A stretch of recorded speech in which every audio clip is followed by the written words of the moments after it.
There's a great lesson on making it that my father taught me many years ago. I was accepted into a summer program to study for a month at Cambridge University in England, and I was really excited to go on the trip. In fact, I had even received a scholarship that covered all the costs, with the exception of the airfare to get to England. Now, it was a pricey flight, and my family didn't really have the money, so we came up with these fundraising techniques. And one of the fundraising strategies was to write a letter and present it to people that we knew and even people we didn't know, and ask them to make a donation to my trip. Talked about the letter, we typed up the letter, and we started to hand them out. Thought my parents were gonna take the letter to their friends, to their colleagues, to people that they knew, and ask them for the donation, and I would just sit back and collect the money. But that didn't happen most of the time. My father used his resources, but he made sure that I put the work in. So what were my father's resources? It was actually one primarily.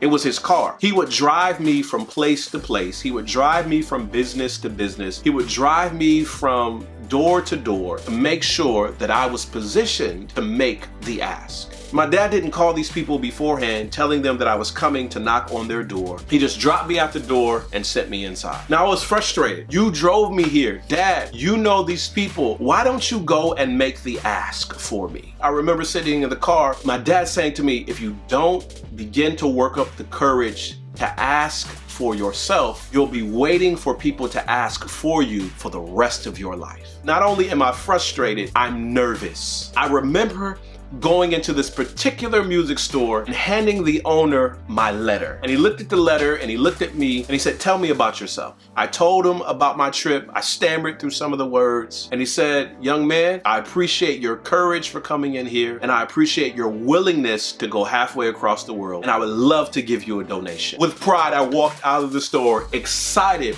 because even though I was nervous, I made the ask and I got the support that I was looking for. Many of us who are leaders, many of us who are entrepreneurs, many of us are working on projects, and we call people and we beg them for a hookup.